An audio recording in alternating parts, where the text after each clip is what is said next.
আলোচনা পেশ করছেন হযরত মাওলানা জাহাঙ্গীর আলম জিহাদি।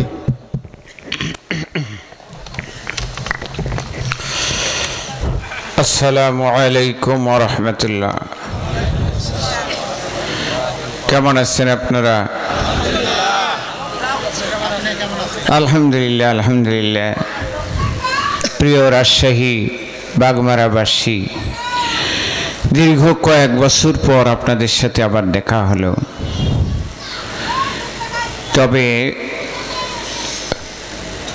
আলহামদুলিল্লাহ আল্লাহ পাক দেখা করিয়েছে।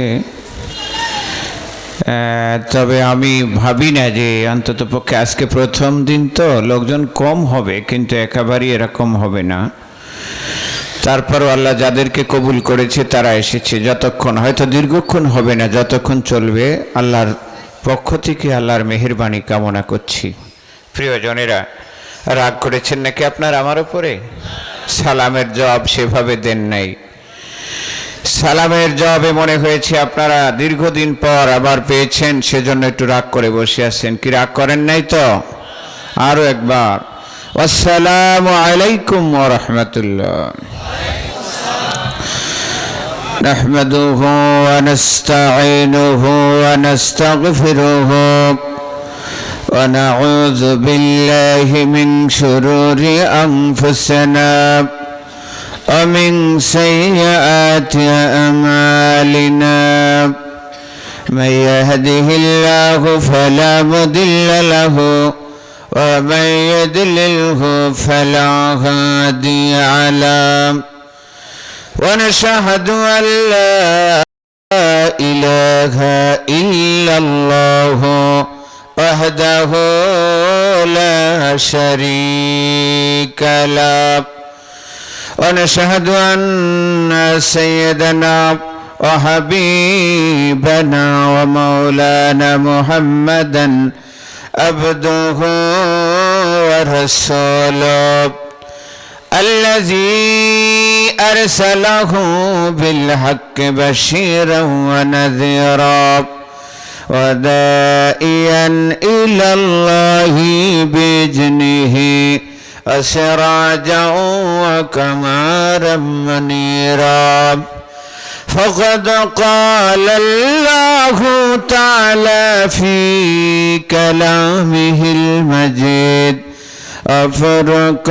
وفرقانه الحميد أعوذ بالله من الشيطان الرجيم بسم الله الرحمن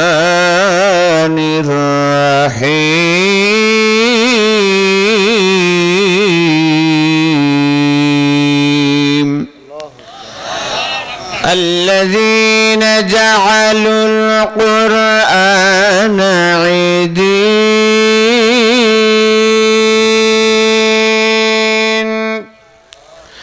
فوربك لنسألنهم أجمعين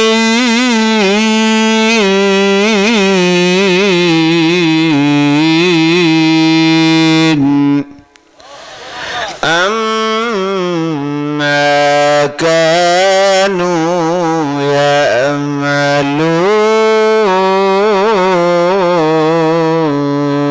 يعملون فاصدع بما تؤمر وأعرض عن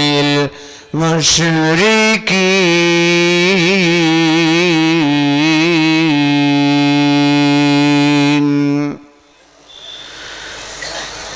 صدق الله العظيم أعوذ بالله من الشيطان الرجيم بسم الله الرحمن الرحيم عن مسعود رضي الله تعالى عنه شهدت من المقداد بن أسود مسادا أصحابه وحبه إلي مما أودل به آتى النبي صلى الله عليه وسلم يعده على المشركين فقال نأكل كما قال قوم موسى اذهب أنت وربك فقاتل ولكن نقاتل عن يمينك وعن شمالك بين يديك فالكف خلفك فرأيت النبي صلى الله عليه وسلم أشرك وجهه وشره رواه البخاري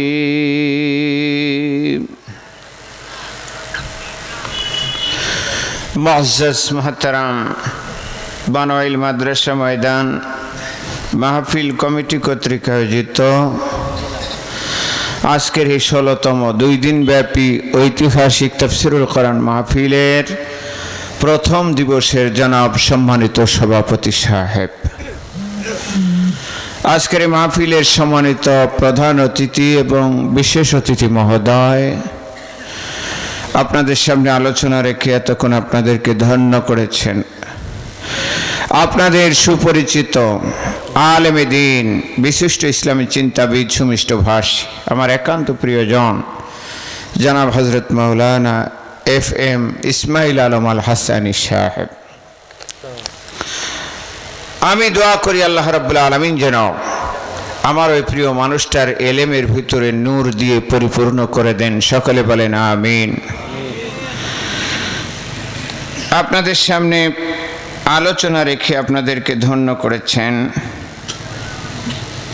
বাংলাদেশ জামাত ইসলামের মোহনপুর উপজেলার সম্মানিত অভিভাবক জনাব হযরত মাওলানা GAM আবুল আওয়াল সাহেব। কথা ছিল আপনাদের সামনে আলোচনা রেখে আপনাদেরকে ধন্য করবেন হাফেজ আব্দুর রশিদ সাহেব, বিশেষ কারণে হয়তো উনি আসতে পারেনি।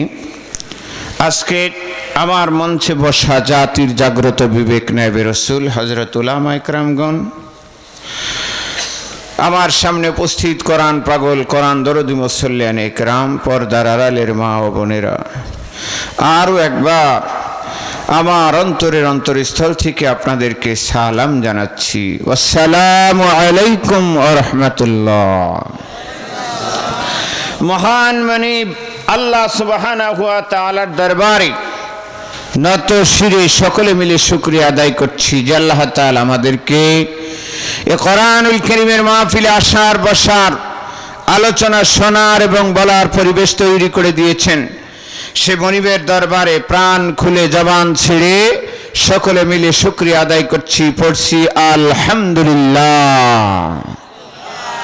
লাখ কোটি দরুদ ও সালাম বিশ্ব নবী বিশ্ব নেতা জনাবে মুহাম্মদুর রাসূলুল্লাহ সাল্লাল্লাহু আলাইহি ওয়াসাল্লামের প্রতি। সম্মানিত হাজিরিন, আমি আপনাদের সামনে হেরা থেকে বিস্তরিত মহাগ্রন্থ আল কোরআনুল কারীম আল্লাহ তাআলার পক্ষ থেকে প্রেরিত এক মহান নিয়ামত, সমস্ত সৃষ্টিকুলের জন্য আল্লাহ তাআলার পক্ষ থেকে প্রেরিত, সমস্ত জাতির জন্য মহান আল্লাহ তাআলার পক্ষ থেকে প্রেরিত এক মহান নিয়ামত, সমস্ত সৃষ্টির জন্য আল্লাহর পক্ষ থেকে এক সংবিধান।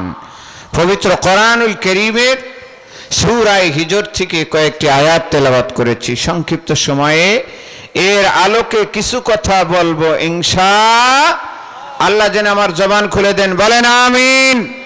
আমার প্রিয়জনেরা, আজকে আমরা এই কোরআনুল কারীমের মাহফিলে এসেছি। আপনারা আমার সাথে সকলে বলুন, আমরা এই দুনিয়ায় শান্তি এবং আখিরাতে মুক্তি চাই কি? সকলে আপনারা চান? জোরে বলেন চান। আরো জোরে বলতে হবে। আমরা পৃথিবীতে শান্তি এবং আখিরাতে মুক্তি পেতে চাই, সেজন্য আজকের এই কোরআনুল কারীমের মাহফিল। কথা ঠিক আছে কিনা? তাহলে আমাকে বলুন, যদি আমাদের পৃথিবীতে শান্তি পেতে হয় তবে এর একটা নিয়ম আছে। এমনি এমনি শান্তি হয় না। যেমন আপনাকে যদি একজন ব্যক্তি জিজ্ঞেস করে, ভাই চলুন কেশর হাটে যায়, তো আপনি বলবেন একটু দাঁড়াও, আমি নতুন একটা ভালো পোশাক পরে আসি, যে পোশাক আছে এই পোশাকটা চেঞ্জ করে আসি। তাহলে শর্ত হচ্ছে আপনার ঘরে একটা ভালো পোশাক থাকা লাগবে। যদি পোশাক না থাকে তাহলে আপনি কি যে পোশাক পরিবর্তন করে ভালো পোশাক পরে আসতে পারবেন? কি সবাই বলছেন না কেন? আপনারা রাগ করে বসে আছেন আল্লাহর উপরে?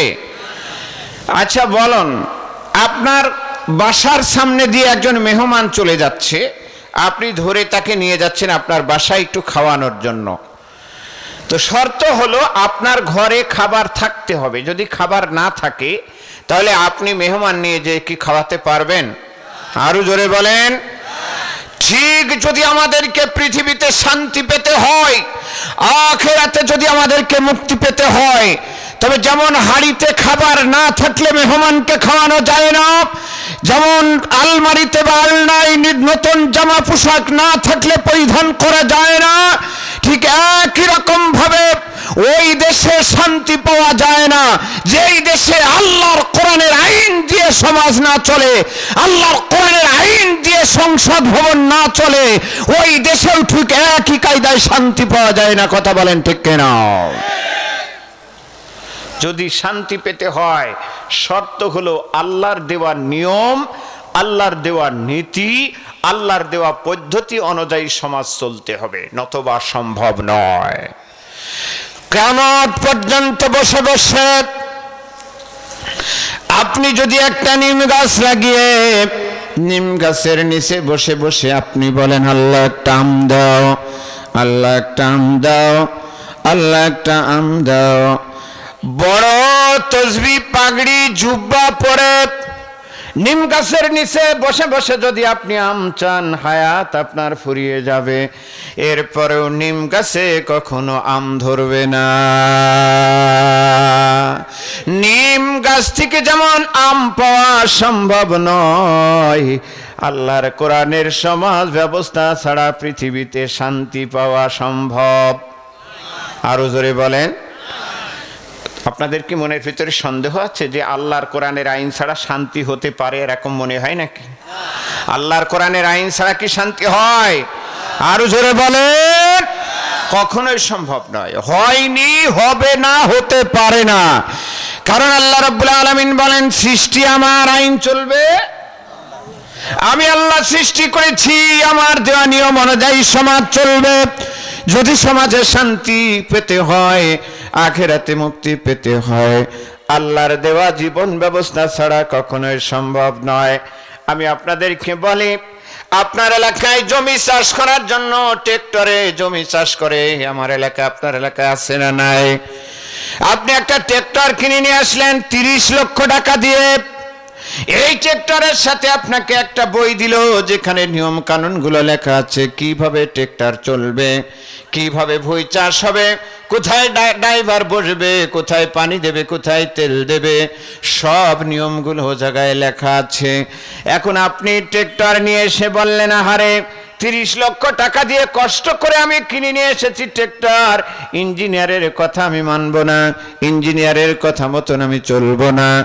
তাহলে আপনি এইবার যে জায়গায় তেল দেওয়া দরকার ওই জায়গায় পানি দিলেন, যে জায়গায় পানি দেওয়া দরকার ওই জায়গায় তেল দিলেন, যেই জায়গায় বসা দরকার ওই জায়গায় না বসে যে জায়গায় হ্যান্ডেল আছে ওই জায়গায় আপনি বসলেন, আর যেই জায়গায় বসা দরকার ওই জায়গাটা ধরলেন।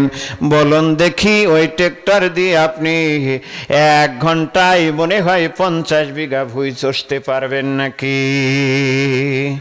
কি জোরে বলেন, পারবেন? আরো জোরে বলেন। না না, সম্ভব নয়, ট্রাক্টর তো চলবেই না। যদি চলে অ্যাক্সিডেন্ট হবে, অন্য খাদের ভিতরে পড়ে যাবে, কখনোই চলবে না।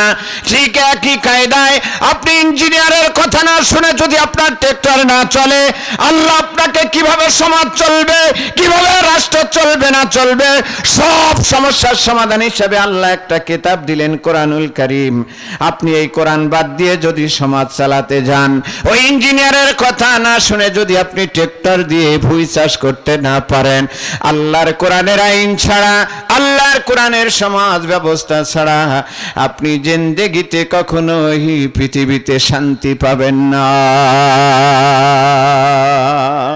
তিবিয়ানাল লিকুল্লি শাই'ইন ওয়া হুদা ওয়া রাহমাতাও ওয়া বুশরা লিল মুসলিমিন।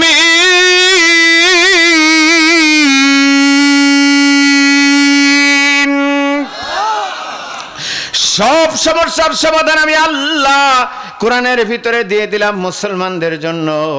এটা সব সমস্যার সমাধান আছে। অর্থনৈতিক বিষয় আছে, পারিবারিক নীতি আছে, রাজনৈতিক নীতি আছে, সমাজ কিভাবে চলবে, রাষ্ট্র কিভাবে চলবে, সব কথাগুলো আল্লাহ কোরআনের ভিতরে সুন্দর করে বর্ণনা করে দিয়েছেন। ইন্না আনজালনা ইলাইকাল কিতাবা বিল হক লিতাহকুমা বাইনান নাসি বিমা আরাকাল্লাহ ওয়া লা তাকুল লিল খাইনিনা খাসিমা। আর জোরে বলবেন আল্লাহু আকবার। আল্লাহ বলে, নবী আপনার উপরে কোরআন নাজিল করেছি আমি আল্লাহ। এই কোরআন দিয়ে সমাজ চালাবেন আপনি, এই কোরআন দিয়ে বিচার করবেন আপনি মানুষের ভিতরে। আপনি কোরআন দিয়ে আইন বিচার বিচার বিচার সমাজ চালাবেন আপনি কোরআন দিয়ে। সেজন্য এই কোরআন আমি দিয়েছি। আর এই কোরআনের ভিতরে সব সত্যগুলো আমি আল্লাহ বর্ণনা করে দিয়েছি। এই কোরআনের বিচার প্রতিষ্ঠা করতে যে, কোরআন দিয়ে বিচার করতে যে কখনো আপনি কারোর পক্ষ অবলম্বন করবেন না। আরো জোরে বলেন। তাহলে ভাই আমার বাগমারা এলাকার বানাইল এলাকার মানুষগুলো খুব সুন্দর করে খেয়াল করেন। যদি আমাদের দুনিয়ায় শান্তি আর আখিরাতে মুক্তি পেতে হয়, একমাত্র আল্লাহর কোরআনের আইন ছাড়া শান্তি হবে। আরো জোরে বলেন। ও ভাই, এই সাক্ষ্যটা আপনাদের সবাইকেই দিতে হবে। মন খুলে দেবেন। আজকে কত লোক হলো ওটা আমার দেখার ব্যাপার নয়। অল্প লোক হলেও যদি আমি কোরআনের হক কথাগুলো, সঠিক কথাগুলো আপনাদের সামনে পৌঁছে দিতে পারি, এর মধ্যে যদি দু একজন আল্লাহর কোরআনের অনুসারী হয়ে যায়, আমার জীবন ধন্য হবে, কোরআনের মাহফিল ধন্য হবে। বলেন ঠিক কিনা? দুনিয়ার কোনো মানুষের পক্ষে আমি আপনাদের ডাকি নাই, কোনো মানুষের পক্ষে আমি আপনাদের কথা বলার জন্য বলি নাই। আপনাদের অন্তর থেকে হৃদয় ভরে বলুন দেখি, আল্লাহর কোরআনের আইন ছাড়া, আল্লাহর কোরআনের বিধান ছাড়া পৃথিবীতে শান্তি হইতে পারে? হলো না ভাই? না না, টান আরো জোরে মারা লাগবে। শোনেন, আমার দেশে 12,500 পীর আছে। ওই একটা ফতোয়া যদি সবাই দিতে পারতাম। আমার দেশে 12,500 পীর আছে। পীর পীর চেনেন আপনারা? পীর আপনারা চিনবেন, আমরা কুষ্টিয়ার মানুষ খুব ভালো চিনি, কারণ আমার দেশে এগুলা খুবই বেশি। ওই আড়ু পীর, ঝাড়ু পীর, গাছু পীর, মড়ু পীর, অড়ু পীর, দড়ু পীর, পীরের অভাব নেই। নামাজ নেই, কালাম নেই, জুব্বা নেই, টুপি নেই, দাড়ি নেই, কিছু নেই। ওর দরবারেও পীর। সব বেহেশতের ভিতরে নিয়ে চলে যাচ্ছে। এই সুদখোর ঘুষখোর যদি 10 বস্তা চাউল নিয়ে এসে দিয়ে দিচ্ছে আর বলি দিচ্ছে তোর 14 গোষ্ঠী বেহেশতে চলে গেল। বোঝেন আমার কথা? আমার দেশে 12,500 পীর, 48,500 বক্তা। শুধু সিরিয়ালের বক্তা এমনি তো পাওয়াই যায় অনেকগুলো। এরপরে 3.5 লক্ষ অথবা 4 লক্ষের উপরে মসজিদের মুয়াজ্জিন এবং ইমাম সাহেব যারা আছে। এরপরে যারা দোস্ত বুজুর্গ লাগান মসজিদে মসজিদে ঘুরে বেড়ায়, দাওয়াত দিয়ে বেড়ায়, চেনেন না আপনারা? এই মাদ্রাসার শিক্ষক ছাত্র সহ আমার দেশে 12,500 পীর, 48,500 বক্তা। এরপরে মসজিদের মুয়াজ্জিন ইমাম সাহেব সহ সবাই যদি আমরা এই ফতোয়াটা দিতে পারতাম, এক বাক্যে বলতে পারতাম, আল্লাহর কোরআনের আইন ছাড়া চলবে না, আল্লাহর কোরআনের সমাজ ব্যবস্থা ছাড়া চলবে না। তোমাদের যাদের আল্লাহর কোরআনের আইন ভালো লাগে না, আল্লাহর কোরআনের সমাজ ব্যবস্থা তোমাদের যাদের ভালো লাগে না, শুনে নাও, তোমরা যদি মরে যাও তোমাদের জানাজার নামাজ আমরা পড়াবো না। একটাকে যদি জানাজার নামাজ ছাড়া কবরে রেখে দেওয়া হতো, এরপরে ওরা আল্লাহর কোরআনের পক্ষে আসতে বাধ্য হয়ে যেত। অথচ আমরা সেই ফতোয়াটা না দিয়ে মন শুধু ছোটখাটো ফতোয়াগুলো নিয়ে গোলমাল, কে কোথায় হাত বাঁধলো আর কে কি করলো ওইগুলা নিয়ে মারামারি। খুবই দুঃখ লাগে আসলে।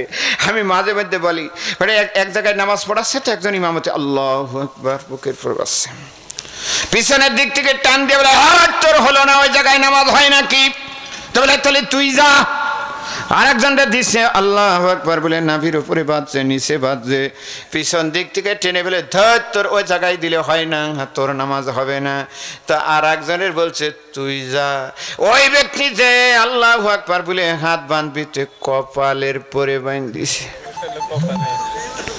বুঝতে পারছেন আমার কথা? কপালের উপরে হাত বেঁধেছে। এরপরে লোকেরা জিজ্ঞেস করে হায় রে, ও যাই হোক হাদিসে তো আছে বুকে নিচে সব জায়গায়, তুই আবার কপালের হাদিস কোথায় পালি বল? তো বলছে করবো কি, আসলে কপালে হাত বাঁধলাম আমি কারণ আমাদের কপালের দোষ, কপালের দোষ। জাতি বড় বড় হারাম, আল্লাহর কোরআনের আইনের বিরুদ্ধে যত আইন আছে সবগুলো হারাম। আরো জোরে বলে, আল্লাহর কোরআনের সমাজ ব্যবস্থা ছাড়া এগুলো বড় বেদাত, বড় হারাম। ওই ব্যাপারে ফতোয়া দেওয়ার জন্য আমরা আগুই না, আর সামান্য বিষয় নিয়ে আমরা গোলমাল পাদিয়েছি। এটাই হলো আমাদের কপালের দোষ, সেই জন্য আমি কপালে হাত বেঁধেছি। আমি বলবো না, যে যে মতের হন না কেন, ছোটখাটো মাসলা নিয়ে এ গোলমালগুলো ছিল, আছে, থাকবে, কিয়ামত পর্যন্ত থাকবে। ওইগুলো নিয়ে বড় তেমন কোনো সমস্যা নয়, ওইগুলো নিয়ে আমরা গোলমাল করে সময় নষ্ট করার কোনো সুযোগ নাই। এখন সুযোগ এসেছে, সময় এসেছে, সব ভেদাভেদ ভুলে যেতে হবে, একটা ফতোয়ায় সামনে নিতে হবে। আল্লাহর কোরআনের আইন ছাড়া চলবে না, আল্লাহর কোরআনের বিধান ছাড়া চলবে না।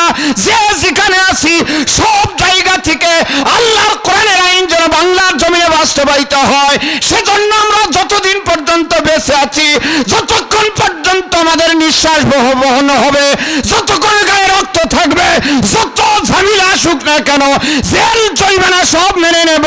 এরপরে একটাই ফতোয়া, আল্লাহর কোরআনের আইন বাংলার জমিনে প্রতিষ্ঠিত করব। একটাই ফতোয়া এখন, তাছাড়া শান্তি কখনোই সম্ভব নয়, হয়নি, হবে না, হতে পারে। আর জোরে বলেন। সেজন্য আমি আপনাদের কাছে বলবো, প্রিয়জনেরা যারা আপনারা উপস্থিত এখানে আছেন, আসুন একবার একটু টান লাগাইয়ে বলে দি, আল্লাহর কোরআনের আইন ছাড়া, আল্লাহর কোরআনের সমাজ ব্যবস্থা ছাড়া পৃথিবীতে শান্তি হইতে পারে? টান তো হলো না ভাই, এত কিছু বলার পরে শেষ বেলায় এতটুকু টান হলো ভাই। শোনেন, আমরা জি জি জি একটু জোরে টান দেন তো, একটু গলায় জি হবে তো একেবারে। আমি যদি অত দূরের থেকে এসে প্রতিদিন এইভাবে কথা বলে বলে আমি যদি জোরে পারি, আপনারা পারবেন না কেন? কি পারবেন না? আরে আল্লাহর কোরআনের পক্ষে টান দেন একটু, কোরআনের পক্ষে ভাই। এটাই হচ্ছে মূল ঔষধ। আমার সমাজে শান্তির জন্য আর অন্য কোনো বিধান সব দেখেছি আমরা, হবে না। মানুষের তৈরি করা বিধান দিয়ে, লর্ড বেকুলের তৈরি করা আইনে শান্তি সম্ভব নয়। ভারতের দাদা বাবুদের আদর্শ দিয়ে শান্তি সম্ভব নয়। ওই আমেরিকার সাদা কুত্তাওয়ালাদের আদর্শ দিয়ে কখনোই সম্ভব হবে না। যদি শান্তি প্রতিষ্ঠিত করতে হয়, একমাত্র আল্লাহর কোরআনের সমাজ ব্যবস্থা ছাড়া পৃথিবীতে শান্তি হইতে পারে। এইবার কোন রকম হয়েছে। মুসলমান দাঁড়াও তুমি, সাথে নিয়ে যাও কোরআন খানি। আল্লাহু আকবার।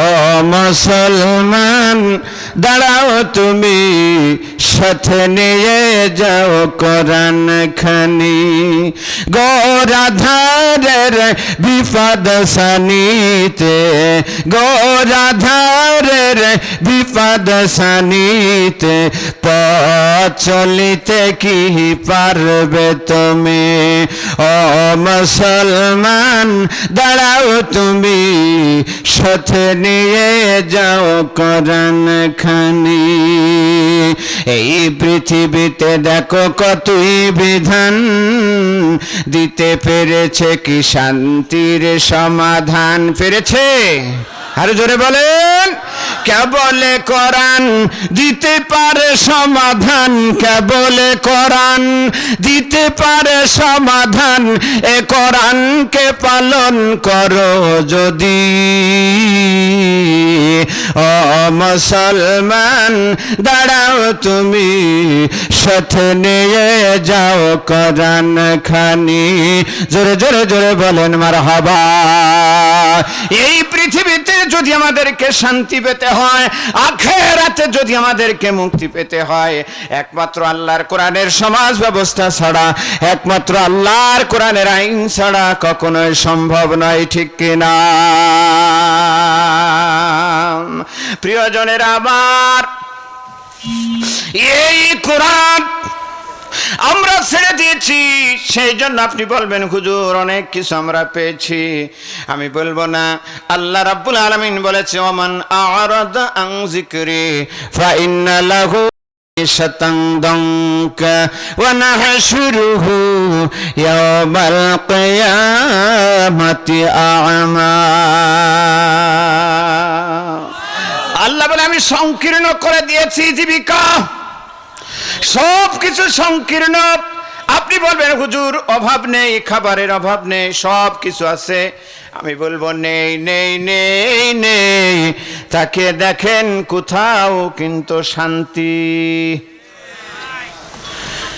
কোথাও নেই সমাজে শান্তি বলে কিভাবে আমি আশ্চর্য আছি কিছুদিন আগে কথাটা আমি মাঝে মধ্যেই বলি পত্রিকায় দেখেছিলাম স্কটল্যান্ডে একটা ধান আবিষ্কার হয়েছে যে ধানটা একবার শুধু বপন করবে বছরে একবার মানে লাগাবে 5 বার কেটে নিয়ে আসা যাবে 50 থেকে 80 মণ হারে ফলন হবে এটা দেশে আসার জন্য মানে নিয়ে আসার জন্য চেষ্টা চলছে আমি আশ্চর্য হয়ে গেলাম আল্লাহ তুমি বলেছো সংকীর্ণ করে দিবা আর এখন দেখি তুমি এমন ভাবে বাড়িয়ে দিচ্ছ 5 বার মানে একবার লাগাবে 5 বার কেটে নিয়ে আসবে দ্বিতীয়বার আর বপন করা লাগবে না কেটে নিয়ে এসে সার দেবে আবার হয়ে যাবে বছরে 5 বার 50 থেকে 80 মণ হারে ফলন হবে আমি তো আশ্চর্য হয়ে গেলাম আল্লাহ তুমি বলছো দেব না এখন মানুষ কোরআন থেকে দূরে চলে গেছে আর এখন দেখি তুমি আর বেশি করে দিচ্ছ আশ্চর্য হয়ে গেলাম আমি পরে গবেষণা করে দেখি আসলে ব্যাপারটা তো তাই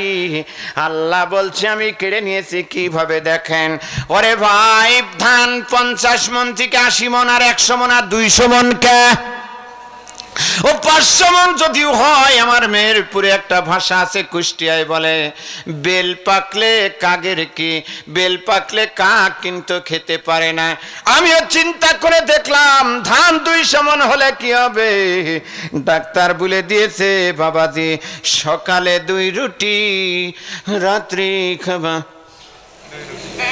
হ্যাঁ বলবেন না আমার সাথে আপনারা রাত্রি খাবা 2 রুটি দুপুর বেলায় সামান্য ভাত খাবা তাও সবজি দি কি কথা বলেন ঠিক কি না ওরে ভাই ধান হলে আমি বলি আল্লাহ ঠিকই তো তুমি সংকীর্ণ করেছো আসলে যদি না দিয়ে না থাকতো খেত না মানুষ সেটা আলাদা ব্যাপার দেওয়ার পরে এখন ভাত খাওয়া যায় না আল্লাহ বলে কোরআন থেকে তোরা দূরে সরে গেছিস আমি আল্লাহ কিভাবে কেড়ে নিয়েছি দেখ শুধু ওই জায়গায় না বাবাজি বড় জামাই আমেরিকায় থাকে ছেলে ইঞ্জিনিয়ার বিটার বউ কলেজে চাকরি করে ওরে বাবারে টাকার সমস্যা নাই কুরবানির আগে বিশাল বড় গরু মোহনপুর বাজার থেকে কিনে নিয়ে এসে গলায় লাল ফিতা মাথায় লাল ফিতা বেঁধে ঘুরিয়ে নিয়ে বেড়ায় দিনে কমপক্ষে 5 বার গরুর গোসল করায় চাচাজি গরু জবাই করেছে, তাও আবার দেখেছে জামাই মেয়ে আসবে, নাতি ছেলেরা আসবে, একটা খাসি সহ কুরবানি না করলে কেমন হয়। গরু জবাই করেছে, একটা খাসিও জবাই করেছে কুরবানি। হ্যাঁ, এখন রান্না হয়ে গেল, গোস্ত রান্না করা হয়ে গেছে। বাবাজি বিকেল বেলায় গোস্তের গামলায় গোস্তের বাসনা নাকের পাশ দিয়ে ছুটে ছুটে চলে যাচ্ছে। চাচার মনটা বলছে খাবো খাবো ভাব। এইবার পিরিচে খাসির গোস্ত একটু নিয়েছে, গরুর গোস্ত নিয়েছে, চাচাদি খাবে। পিছনের দিক থেকে চাচিমা ডেকে বলছে, তোমার তো লোভ কম না, তুমি কি জানো না ডাক্তারে বলেছে গরুর গোস্ত খাসির গোস্ত চলবে। ভুল বললাম আমি, তাই না ভাই? আমি ভুল বলেছি বলেন? এবার ডায়াবেটিস হয়েছে ওর, আল্লাহ বলছে তুই আমার কোরআন থেকে দূরে যাবি আর গোস্ত খাবি, হবে না। তোর গোস্ত ভাতও কেড়ে নিয়েছি, তোর গোস্ত কেড়ে নিয়েছি, খাসি আর গরু খাওয়া চলবে না।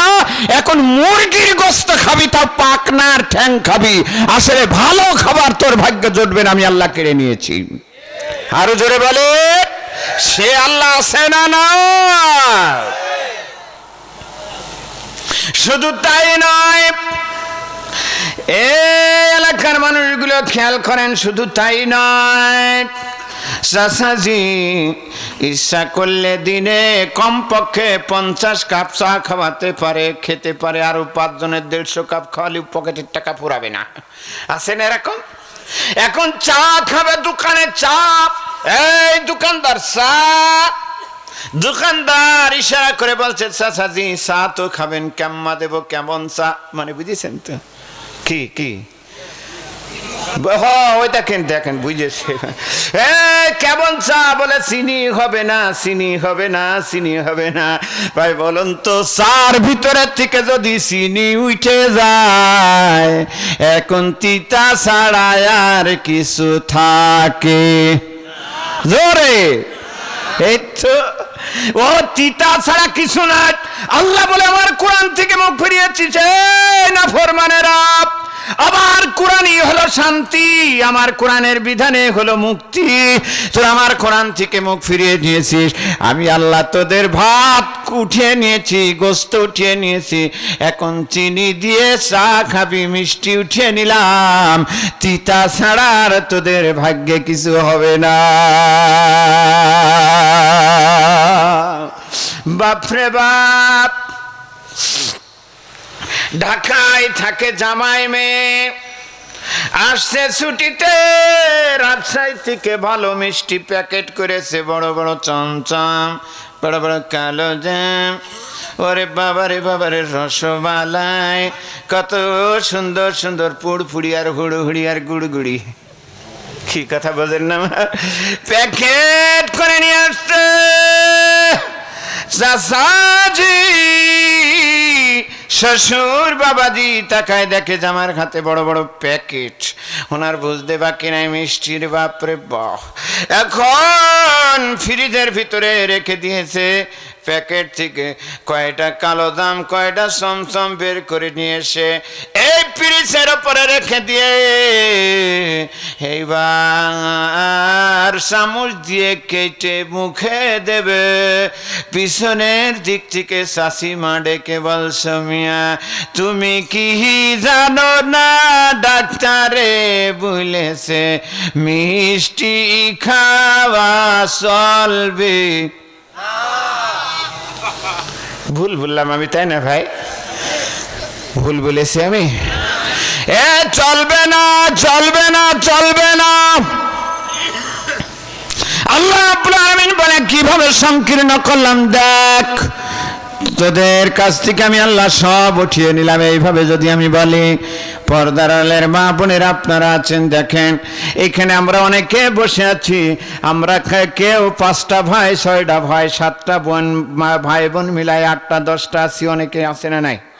ওই সময় আমাদের মা বোনেরা, আমাদের চাচিরা, দাদিরা 10টা 11টা পর্যন্ত সন্তান হয়েছে, জীবনে কোনোদিন হাসপাতালে একবারও যাওয়া লাগে নাই। কথা বলেন ঠিক কিনা? আর এখন দুইটার বেশি নয়, স্লোগান হলো একটা হলে বেশি হয়। ওই একটা সন্তান হবে, তাও আবার 10 মাসে কমপক্ষে 13 বার ক্লিনিকে দেওয়া লাগে। ও 14 বারের বেলায় মেপে বলে সর্বনাশ, ওজন বেশি, পানি নেই, এখনই কেটে সেটে। কথা বলেন এখনই। অথচ আমাদের মা বোনেরা 7টা 8টা করে সন্তান আল্লাহ দিয়েছে, কারোর কোনোদিন ঝামেলা হয়নি, হাসপাতালে যা লাগে না এমনি হয়ে গেছে। আল্লাহ বলে আমার কোরআন থেকে, এই মুসলমানেরা, আগে সকালবেলায় ঘরের পিছন দিক দিয়ে গেলে ফজরের পরে মা জননীরা যায় নামাজ ফেড়ে দিয়ে ফজরের পরে কোরআন তেলাওয়াত করতো, কোরআনের আওয়াজ শোনা যেত। এখন আর হয় না, এখন আর কোরআন শোনা যায় না। মাগরিবের পর আর কোরআন শোনা যায় না। এই পুত্রবধূগুলা কোরআন পড়ে না, শ্বশুরিগুলো কোরআন পড়ে না। না না না না, বিশ্ব নবী আমার বলে দিল, যেই বাড়িতে কোরআন তেলাওয়াত হয়, যেই বাড়িতে সূরা ফাতিহা তেলাওয়াত হয়, যেই বাড়িতে আল্লাহর কোরআনের অংশ তেলাওয়াত হয়, ওই বাড়িতে শয়তান যায় না, আল্লাহর রহমত সব সময় পড়তে থাকে। এখন কোরআন নেই, সন্তানদের ভিতরে কোরআন নেই, ছেলেদের ভিতরে কোরআন নেই, মেয়েদের মধ্যে কোরআন নেই। কোরআন না থাকার কারণে আল্লাহর পক্ষ থেকে নিয়ামত, আল্লাহর পক্ষ থেকে সব কিছু আমার আল্লাহ উঠিয়ে নিয়েছে। কথা বলেন ঠিক কিনা? এই জন্য সেই কথাগুলোই তো আমি শোনানোর জন্য আপনাদের কাছে এসেছি। ও বানইল এলাকার মানুষগুলো, এর আগেও আমি কয়েকবার আপনাদের কাছে এসেছি। আমি আজকে হয়তো এসে হক আদায় করে যেতে পারবো কিনা জানি না, তবে আমি একটা দাওয়াত আপনাদেরকে দিয়ে যাব। যতদিন বেঁচে আছি আমরা কোরআনের পক্ষে থাকব, যতদিন বেঁচে আছি আল্লাহর কোরআন প্রতিষ্ঠিত করার কাজে আমরা অংশগ্রহণ করব, যতদিন বেঁচে আছি আমার সব পরিশ্রম হবে কোরআনের জন্য, যতদিন বেঁচে আছি আমার জীবন আমি উৎসর্গ করব কোরআনের জন্য, যতদিন বেঁচে আছি আল্লাহর কোরআন যতক্ষণ পর্যন্ত প্রতিষ্ঠিত না হবে আমি ততদিন পর্যন্ত থামব না, আল্লাহর কোরআনের বিজয় না হওয়া পর্যন্ত।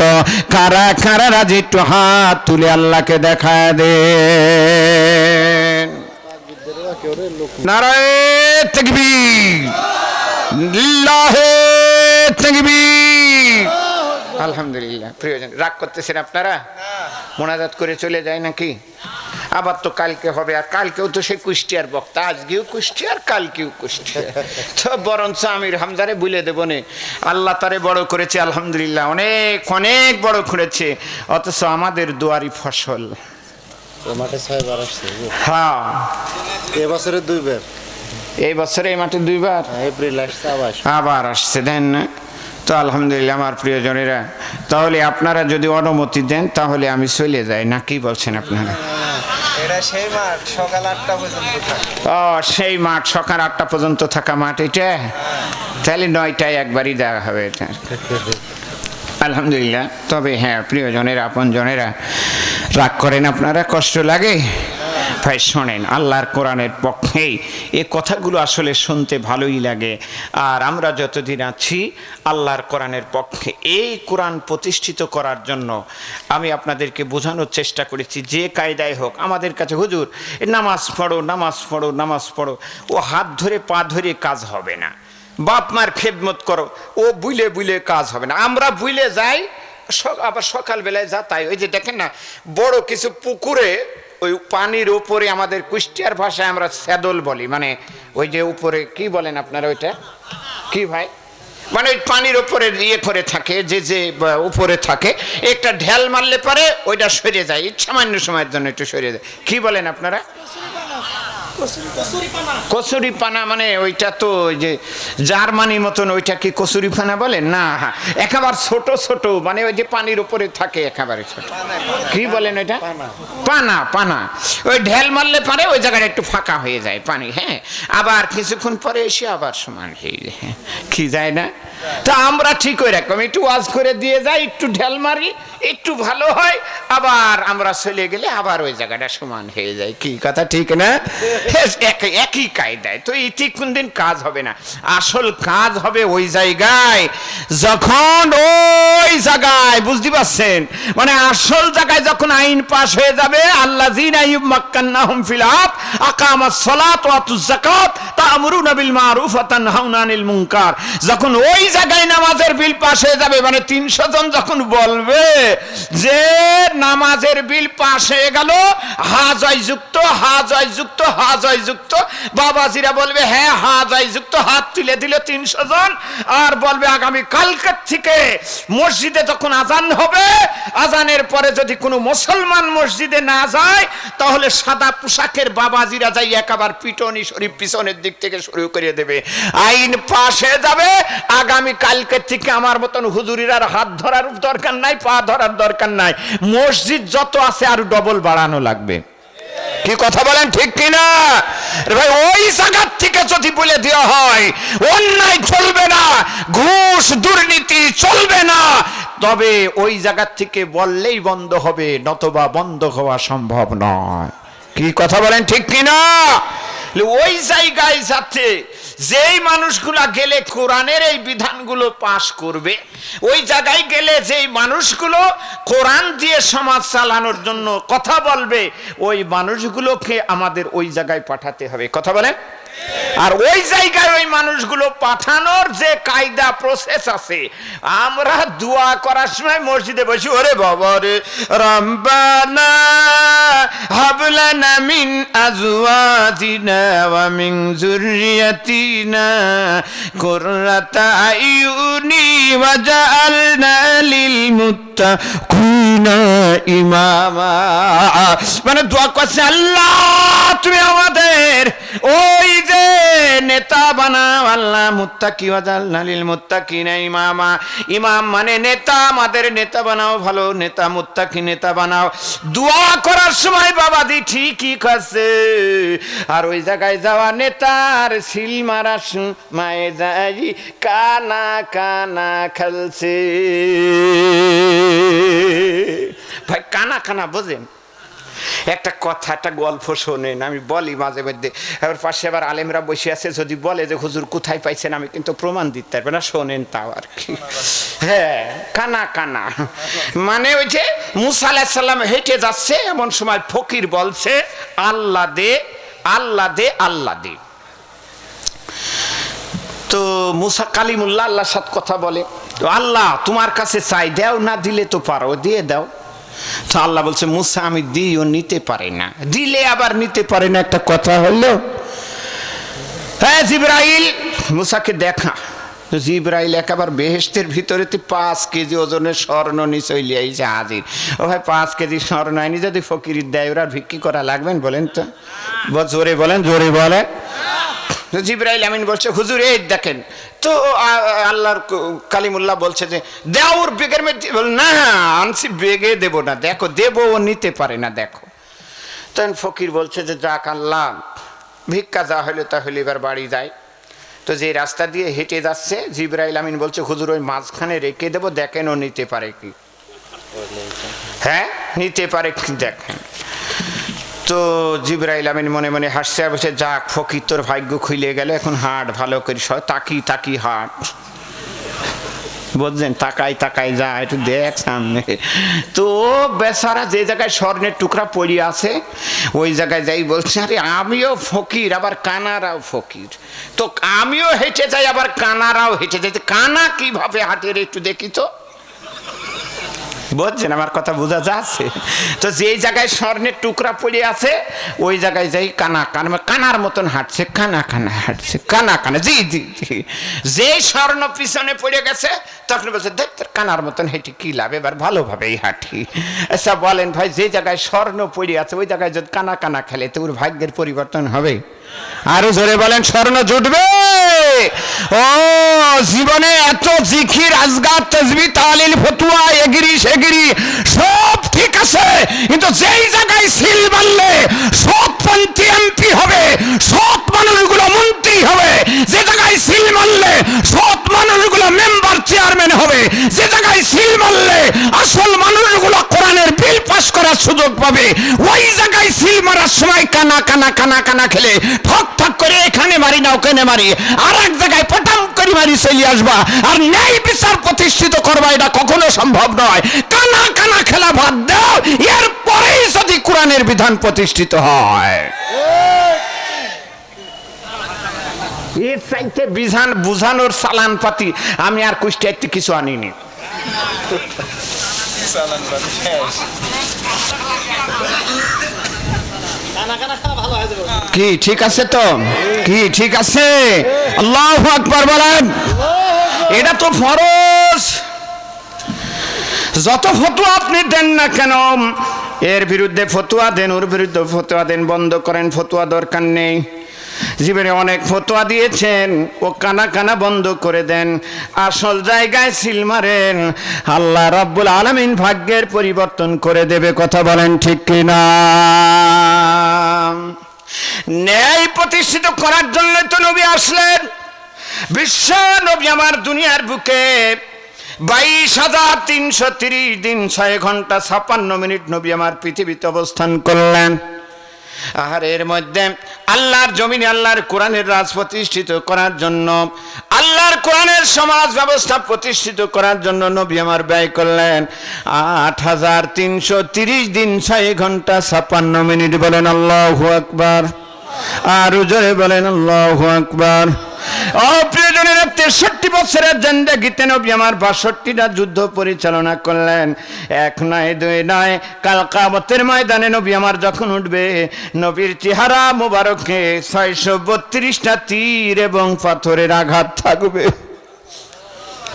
নবী শুধু ইমামতি করে শেষ করে নাই, যেমন নবী আমার মসজিদে নববীর করেছেন ইমামতি, 27টি যুদ্ধের নবী আমার ছিলেন সেনাপতি। বলেন আল্লাহু আকবার। কয়টি যুদ্ধের সেনাপতি ছিলেন? আর একটু জোরে বলেন।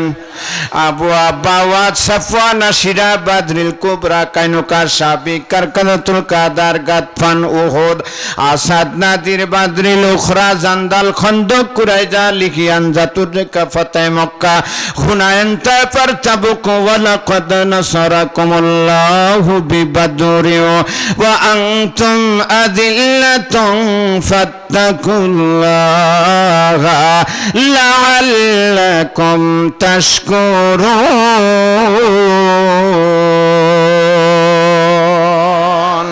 নবী আমার শুধু বসে থাকে নাই, না না না, যদি নবী বসে থেকে দুবার সুবহানাল্লাহ, তিনবার আস্তাগফিরুল্লাহ পড়ে জিকির আজকার করে যদি নবী বেহেশতে যেতে পারত, তাহলে কেন নবী তায়েফে গেল, কেন নবী উহুদের ময়দানে গেল না? আম হাসিবিতুম আন তাদখুলুল জান্নাতা ওয়ালাম্মা ইয়ালামিল্লাহুল্লাযীনা জাহাদু মিনকুম ওয়া ইয়ালামাস সাবিরিন।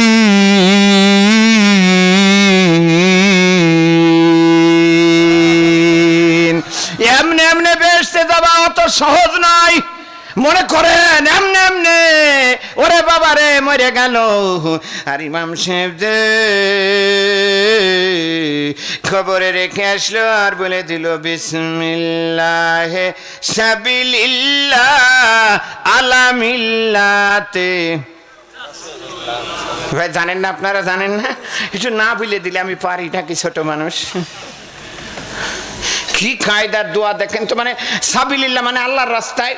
আল্লাহ তোমার রাস্তায় ছিল, এখন মজে গেছে, এখন নবী গো তোমার কোলে দিয়ে গেলাম, মিল্লাত তোমার দলে দিয়ে গেলাম, তোমার দল করতো তোমাকে দিয়ে গেলাম, এখন ওই মদিনা থেকে কবর খুঁড়তে খুঁড়তে খুঁড়তে খুঁড়তে চলে আসো, এসে ওর কবরের ভিতর থেকে কোলে করে তুলি নি চলি যাই বেহেশতের মধ্যে বসাইয়া একার স্বর্ণের চেয়ারে বসাই দিয়ে মুখের ভিতরে আনারস কাটি কাটি কাটি কাটি ধরো আর খপাস খপাস করে খা। না তাই তো, মানে তো তাই হয়। বিসমিল্লাহ সাবিলিল্লাহ আল্লাহর রাস্তায় ছিল। ও জীবনে কোনোদিন নারায়ে তাকবীর আল্লাহু আকবার বলেনি, ও কোনোদিন বলেনি আল্লাহর আইন চাই, সৎ লোকের শাসন চাই, কোনোদিন বলেনি আমার নেতা তোমার নেতা বিশ্বনবী মোস্তফা জীবনে কোনোদিন বলবো। ও বরঞ্চ এইটা যারা করেছে ওকে নামের লিস্টটা কই যাই ছোট করে জমা দিতে হয়েছে। কি জোরে বলেন, জোরে বলেন। আর ময়রি গিচার ইমাম সাহেব বলছে রসুল দিয়ে গেলাম, তুমি নিয়ে যাই আনারস কাটি দেওয়ারও খাক, খালি চুইসি চুইসি খাক দেও। অত সহজে বেহেশতে যাওয়া যাবে? কি জোরে বলেন, যাবে? অত সহজ না। মরার পরে নবীর কোলে দিয়ে আসতো। ওই যে আমি মাঝে মধ্যে বলি, মানে একজনের অনেকগুলো গাভী আছে, দুধের গাভী, তো মনটা চাইছে একটু দুধ খাবে ছেলেপিলের সাথে করি। তো একজন গরিব মানুষ যাই বলছে, চাচা একটা গাভী যদি দিতেন মাসখানেক একটু যত্ন করতাম, আবার ছেলেপিলের সাথে করে একটু দুধ খাতাম, চাচা এটা দিলি হয় না?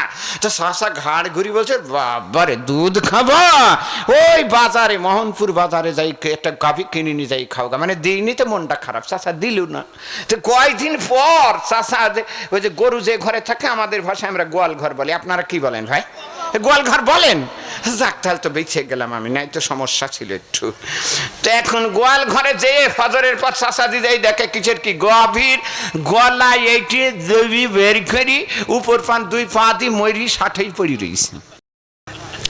এ রাখাল বল, কি হলো? এ সর্বনাশ, এটা দেখ কি অবস্থা, গরু মরে শেষ হয়ে গেছে। তো বলছে, শোন, যা হইলো তা তো হইলো, মরে গেছে, তে যা ওই অমুকজন গাভী চাইছিল দুধ খাওয়ার জন্য, যাই বল গা চাচা গাভী দেবে, যা নিয়ে আনগা যা। আমার কথা বুঝতে পারছেন আপনারা? যাই বলছে, বাড়ি আসি রে, হ্যাঁ কি হলো? তো বলছে চাচা গাভী দেবে, যা নিয়ে আই গা দুধ খাওয়ার জন্য। তো বুকি বুকি থাপড় মারি বলছে, যাক আল্লাহ মনে হয় চাচার একটু ইমান দান করেছে, মনে হয় আল্লাহ একটু ভালো করেছে টরেছে। হ্যাঁ, এক আবার দরজায় যাই মহাব্বতে সুরে ডাকছে, চাচা। বলে হ্যাঁ, ওই দাদা গাভী চাইছিলে যে গরু, যা নিয়ে আন গা। এখন গাভী গোয়াল ঘরে যেয়ে দেখছে যে গাভীর গলায় এইটি জিবি বের করে মরি পড়ি রয়েছে। আচ্ছা বলেন তো, আপনারা কি কেউ আছেন মরা গাভী দুধ খাওয়ার জন্য নেবেন? এরম কেউ থাকলে হাত তোলেন তো। নেবেন কেউ? একজনও নেবেন না আপনারা? ও চাচা, গাভী যখন জীবিত ছিলি তখন দিলি না, আর এখন মরার পরে মরা গাভী দিচ্ছ? হ্যাঁ, তুমি মরার পরে মরা গাভী, চাচা তোমার মরা গাভী আমি নেব না। যখন জীবিত ছিলে তখন দিলে না, আর এখন মরা গাভী, তোমার মরা গাভী দরকার নাই। ও প্রিয়জনেরা, আমার রাসূল জীবনে জীবিত থাকতে কোনোদিন নারায়ে তাকবীর আল্লাহু আকবার বলল না। জীবিত থাকতে আমার নেতা, তোমার নেতা বিশ্বনবী মুস্তাফা এই কথা কোনোদিন বলল না। আর মরার পরে আমার রাসূলের কোলে দিয়ে আসছে, তুমি যেমন মরা গাভী দুধ খাওয়ার জন্য নিবা না, আমার রাসূলও মরা লাশ গ্রহণ করবে। জোরে বলেন, করবে। আর আইতা মান ইত্তাখাযা ইলাহাহু হাওয়াহু আফা আনতা তাকুনু আলাইহি ওয়াকিলা। আল্লাহু আকবার। আল্লাহ বলেন, নবী আপনি কি দেখেছেন ওই ব্যক্তি যে মানুষের তৈরি করা আইনের দিকে দৌড়ায়, হাওয়া হো ও নিজের প্রবৃত্তির অনুসরণ করে? খবরদার, আফা আনতা তাকুনু আলাইহি ওয়াকিলা। ওদের ব্যাপারে আপনি কখনোই ওকালতি করবেন না, ওদের ব্যাপারে আপনার সুপারিশের কোনো দরকার নেই। কথা বলেন ঠিক কিনা? এমনি এমনি বেহেশতে অত সহজ নাই। আল্লাহ তার নবীকে বলছেন, হাসিবতুম আন তাদখুলুল জান্নাতা, জান্নাতে যেতে চাও, এমনি এমনি হবে না। আরে আলোচ্য আয়াতে কারিমা যখন নাজিল হয়, নাজিলের কারণ শোনেন। বিশ্ব নবী আমার হযরত খাব্বাব এবং আল্লাহর রাসূল দাঁড়িয়ে দাঁড়িয়ে কথা বলছে। এমন সময় প্রচন্ড গরমের ভিতরে আল্লাহর নবীর সামনে খাব্বাব দাঁড়িয়ে আছে, একটা মোটা চাদর বা কম্বল গায়ে দিয়ে দাঁড়িয়ে। আহারে, হযরত উমর দূর থেকে এসে দেখে বিশ্ব নবীর সামনে প্রচন্ড গরমের ভিতরে একটা লোক দাঁড়ায়া এমনি করে মোটা চাদর গায়ে দিয়ে নবীর সামনে দাঁড়িয়ে আছে। হযরত উমর ডেকে বলে, ইয়া রাসূলুল্লাহ, ইয়া হাবিবাল্লাহ, আমি মানুষ দেখেছিলাম, এরকম মানুষটা আমি কোনোদিন দেখি নাই, যেই মানুষটা প্রচন্ড গরমের ভিতরে চাদর গায়ে দিয়ে থাকে। এটা কেমন মানুষ, চাদর গায়ে দিয়ে আছে কেন? এই কথা শোনার সাথে সাথে বিশ্ব নবী আমার এমনি চোখ মুবারক বেয়ে দাড়ি মুবারক ভিজে ভিজে পানি পড়া শুরু হয়ে গেল। হযরত উমর বলে, ইয়া রাসূলুল্লাহ, কি অপরাধ করলাম আমি? কি কথা আমি বলেছি? আমার পিতামাতা আল্লাহর নবীর পায়ের নিচে উৎসর্গ হয়ে যাক, আমি এমন কি কথা বললাম যে জন্য বিশ্ব নবী আমার কান্না করে দিল? আল্লাহর নবী বলে, উমর ওমর, তুমি যে মানুষটা সম্পর্কে আমাকে শোনালে, ওই মানুষটা কেন মোটা চাদর গায়ে দিয়ে আছে, এটা তুমি আমার মুখ থেকে শুনতে চাও না নিজের চোখে তুমি দেখতে চাও? হযরত উমর বলে, ইয়া রাসূলুল্লাহ, যদি নিজের চোখে দেখতে পেতাম তাহলে তো সেটা অনেক বেশি ভালো হতো। আল্লাহর নবী বলে, আমার খাব্বাব, তোমার পিঠের চাদরখানা উঁচু করে একটু আমার উমরকে দেখিয়ে দাও। হযরত খাব্বাব রাদিয়াল্লাহু তাআলা আনহু পিছনের দিকের চাদরখানা যখন উঁচু করে ধরেছে, হযরত উমর আল্লাহু আকবার বলে আল্লাহর নবীকে জড়ায় ধরে বলে, ইয়া রাসূলুল্লাহ, ইয়া হাবিবাল্লাহ, এটা কেমন পিঠ? এ মানুষের পিঠটা এত গর্ত গর্ত কেন? হাড়গুলো দেখা যায়। ইয়া রাসূলুল্লাহ, ইয়া হাবিবাল্লাহ, এই মানুষটার পিছনের দিকে কোনো চামড়া দেখা যায় না, গোশত দেখা যায় না, হাড্ডিগুলো দেখা যায়। আল্লাহর নবী বলে, ওমর, আমার খাব্বাব যখন ইসলাম গ্রহণ করেছিল, আমার খাব্বাব যখন আল্লাহকে ইলাহ হিসাবে মেনেছিল, যখন বলেছিল আল্লাহর আইন ছাড়া আমি মানি না, আল্লাহর কোরআনের বিধান ছাড়া চলবে না, তোমাদের বাপ দাদার রেওয়াজ রীতি আমি মানবো না, এ আবু জাহেল, এ উতবা সাইবা ওয়ালিদ ইবনে মুগীরা, জোয়ার জীবন যদি চলে যায়, ফাঁসির মঞ্চের দিকে আমি হাসতে হাসতে চলে যাব, বছরের পর বছর আমি জেলখানার ভিতরে থাকবো, এই মাসের পর মাস আমি মাঠের ভিতরে থাকবো, ঘুমাবো, আমি বাড়ি পাবো না, তাতে যায় আসে না, খাবার হয়তো আমি খেতে পারবো না, মুড়ি খেয়ে খেয়ে থাকবো মাসের পরে মাস, এরপরেও আল্লাহর কোরআনের আন্দোলন আমি ছাড়বো না।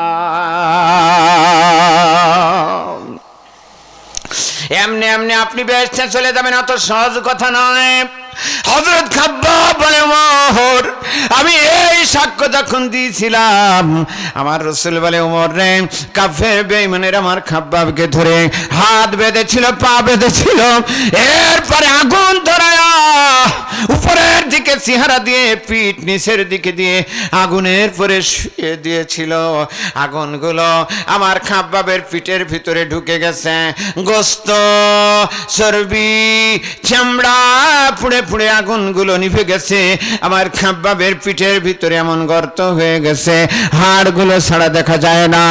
এই কারণে আমার খাব্বাব মোটা চাদর গায়ে দিয়ে থাকে, কারণ এইভাবে যদি ছোট ছোট ছেলেগুলো তার পিঠখানা দেখে ভয় পাবে, সেই জন্য সে মোটা চাদর গায়ে দিয়ে থাকে। সাথে সাথে আল্লাহ আয়াতে কারিমা নাজিল করে জানিয়ে দিল, আমি আল্লাহ এমনি এমনি বেহেশতে দেব না। উলামায়ে কেরাম, হাসিবতুম আন তাদখুলুল জান্নাতা, আল্লাহ প্রশ্ন করে বলছে, এমনি এমনি তোমরা বেহেশতে যাবা? না না না, এমনি এমনি বেহেশতে যাওয়া কখনোই সম্ভব নয়। আমি দেখে নেব কে ধৈর্য ধারণ করেছে, আমি আল্লাহ দেখব।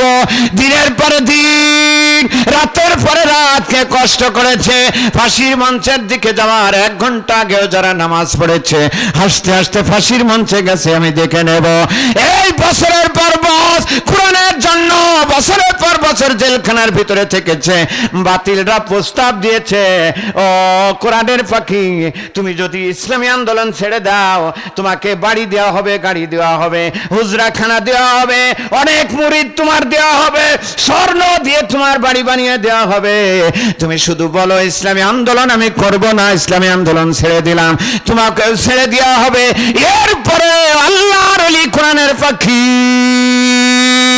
ওই জেলখানাটাই বেশি ভালোবেসেছে, কারণ ওই জায়গায় আমার আল্লাহকে বেশি পাওয়া যায়।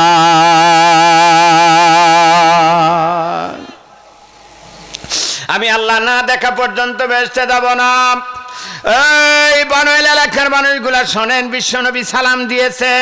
তাফসীর ইবনে কাসিরের ভিতরে 11 নম্বর খণ্ডের ভিতরে হাদিসখানা এসেছে, বিশ্বনবী আমার বলে, ওমর সাহাবার, এমন একটা সময় আসবে জালেম সরকারগুলো হবে, ওই সময় যারা জালেমের বিপক্ষে কথা বলবে তাদেরকে জুলুম করা হবে, এই মানুষগুলো কখনোই তার পক্ষ অবলম্বন করবে না।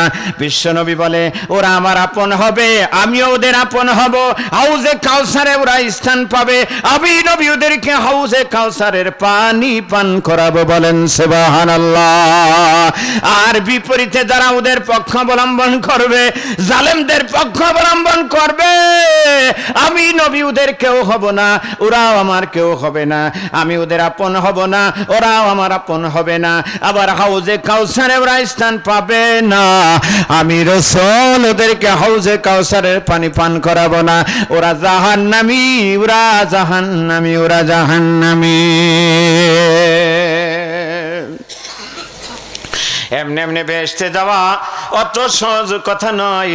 আল্লাহ রাব্বুল আলামিন সুন্দর করে বলে দিয়েছে, মায়া খরজু মিন বাইতিহি মুহাজিরান ইলাল্লাহি ওয়া রাসূলিহি সুম্মা ইয়াদরিকুহুমুল মাউত ফাকাদ ওয়াকা আজরুহু আলাল্লাহ ওয়া কানাল্লাহু গফুর রহিমা। বলেন আল্লাহু আকবার, আর জোরে বলেন আল্লাহু আকবার। এই জন্য আমি যারা আপনারা এখানে উপস্থিত আছেন, আমি আপনাদেরকে বলবো, যে মানুষগুলো এতক্ষণ আমার আলোচনা আপনারা শুনে যাচ্ছেন, ও প্রিয়জনেরা, আমরা মনে প্রাণে আজকে থেকে আমরা চাবো আল্লাহর কোরআন দিয়ে সমাজ চলুক, আল্লাহর কোরআন দিয়ে রাষ্ট্র চলুক, আল্লাহর কোরআন ছাড়া শান্তি হবে।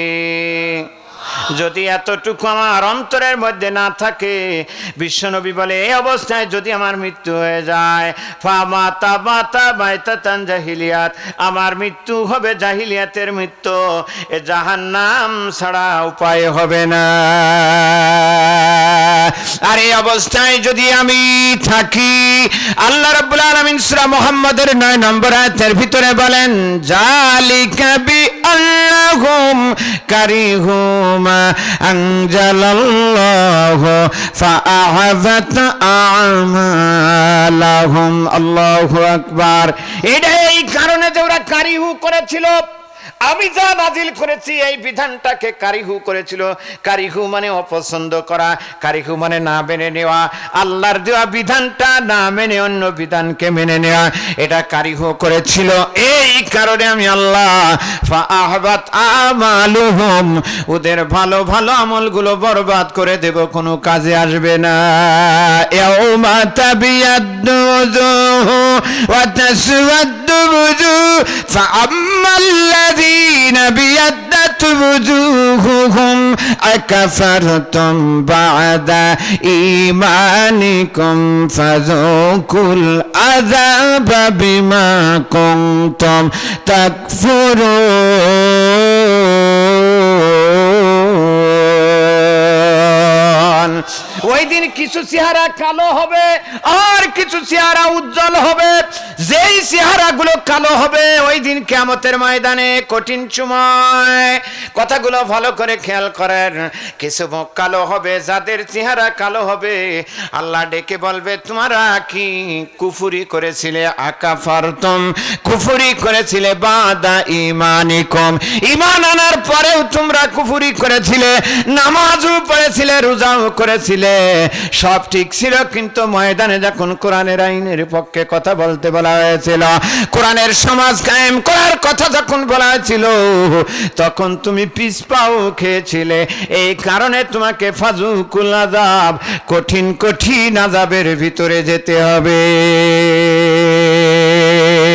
মুনাফিকুন ওয়াল মুনাফিকাতু লিল্লাযীনা আমানু জুরুনা নাকতা বিসমিন নূরিকুম। আল্লাহু আকবার।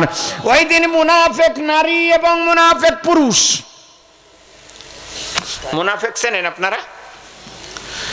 কাফের চেনেন? চেনেন না আপনারা?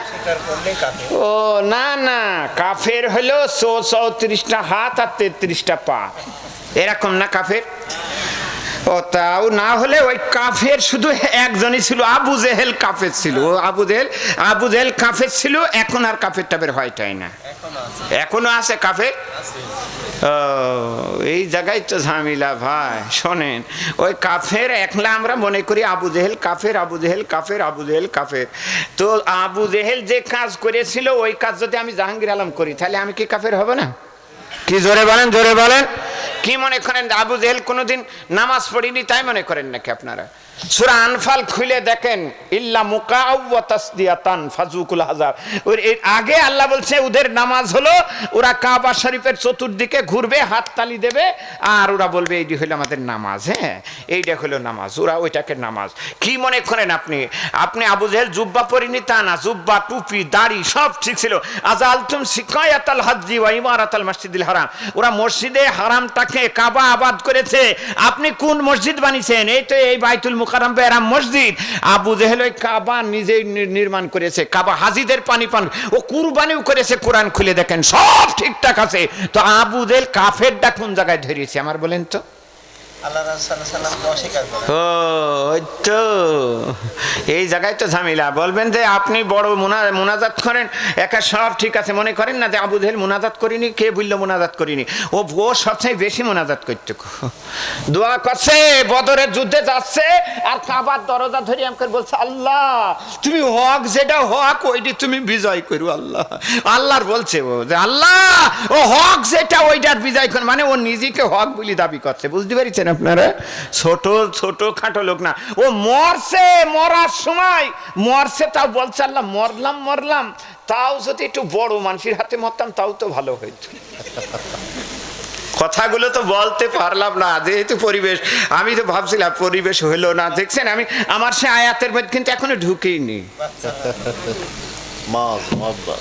যদি কোনো সময় দেখা হয় ইনশাল্লাহ হবে। কি রাজি আছেন সকলে আল্লাহর বান্দারা? আবু জেহেল আপনারা মনে করেন যে কাফের খালি ওই আবু জেহেল ছিল, তা না। ও আবু জেহেল কি হয়েছিল? ও আল্লাহ রসুলে খালি ভাই বলছে অস্বীকার করেছিল। খালি অস্বীকার তো নাই, অস্বীকারও করেছিল, আবার যাতে কোরআনের বিজয় না হয় সেজন্য বিভিন্ন রকমের ষড়যন্ত্রও করেছিল। কথা বলেন ঠিক কিনা? আরো জোরে বলেন। তাহলে আমি আপনি যদি ঠিক ওই কাজ করে থাকি তাহলে আমরা কি আবু জেহেলের দোস্ত হলাম না? আল্লাহ কি বলছে কোরআনে? ফালা সাদ্দাকা ওয়ালা সাল্লা ওয়ালাকিন কাজ্জাবা ওয়া তাওয়াল্লা। একটু আগায় যে আউলা লাকাফা আউলা সুম্মা আউলা লাকাফা। ওরে বাবারে যে সে কথা না। আলোচ্য আয়াতে আল্লাহ বলছে আমি ওর মুসিবতের পর মুসিবত চাপাই দেব, ওর মুসিবতের পরে মুসিবত। ও যে আমার রসুল আরাইতা মানিত না কি যেন আরাইতা আল্লাযী ইয়ানহা আবদান ইজা সাল্লা আরাইতা ইন কানা আলাল হুদা আও আমারা বিত্তাকওয়া। আপনি কি দেখেছেন যে আমার রসুল নামাজে যায় আর ওর কিন্তু একেবারে শয়তান বাধা সৃষ্টি করে, ভালো কাজে দাওয়াত দিতে যায় ও বাধা সৃষ্টি করে। ওই সময় বাধা হয়তো, এখন আর বাধা হয়টাই না নাকি? কি জোরে বলেন হয় না? হয় না? আরো জোরে বলেন হয় না? হয় না? ও সে তো আমরা দেখলামই। প্রিয়জনেরা, আমার রসুলকে ও এমন ভাবে, ওই জন্যই তো আল্লাহ বলছে আমি ওর নাসিয়াতিন কাযিবাতিন খতিয়া, মানে ওর সামনের চুলগুলো ধরে টান দেব। কোন জায়গার চুল? আর একটু জোরে বলেন। তা আমি চিন্তায় পড়ে গেলাম যে সামনের চুল ধরবে কাল্লা, পেছনের দিক থেকে তো ধরতে পারত। তো সামনের চুল, পরে দেখলাম যে এই যে মাথার এই অংশটাকে বলা হয় প্রিফ্রন্টাল এরিয়া, মোটিভেশন পরিচালনা করার জায়গা। বোঝেন? মানে এই জায়গা থেকে বের হয় যে কিভাবে কিভাবে 41 সাল পর্যন্ত থাকা যায় আর কি। মানে ওর কথা বলছি, আপনারা যেন আবার ঘুরি পেছি নিয়েন আর কি। মানে কিভাবে 41 সাল পর্যন্ত থাকা যায়, আর কোন মানুষগুলোকে ফাঁসি দিলে আমার কোনো ঝামেলা থাকবে না, আর কোন মানুষের জেলখানা মধ্যে পুরি থলি পারে আমার কোনো ঝামেলা নেই, কাগের নামে 32টা 34টা মামলা দিলে ঝামেলা হবে না। ওই বুদ্ধিগুলো এই জায়গাতে বের হয়। এই জায়গার নাম হলো প্রিফ্রন্টাল এরিয়া। কথা ঠিক আছে? আবু জেহেলের কথা বলছি। হ্যাঁ, দরকার কি আমার অন্যজনের কথা বলাই? এখন তো আল্লাহ বলছে ওর সামনের চুলগুলো ধরবো, ওর মুসিবতের পর মুসিবত দেবো। হ্যাঁ, ও কত কষ্ট আমার রসুলকে। আমি এক তাফসিরে পড়ে দেখলাম, দুর্বল মত হলো, মানে রসুল যে রাস্তা দিয়ে হেঁটে যেত, নামা মসজিদে যেত, আবু জেহেল চিন্তা করছে যে মোহাম্মদ এই রাস্তা দিয়ে যায়, দাঁড়া ওর কী করি আমি দেখছি।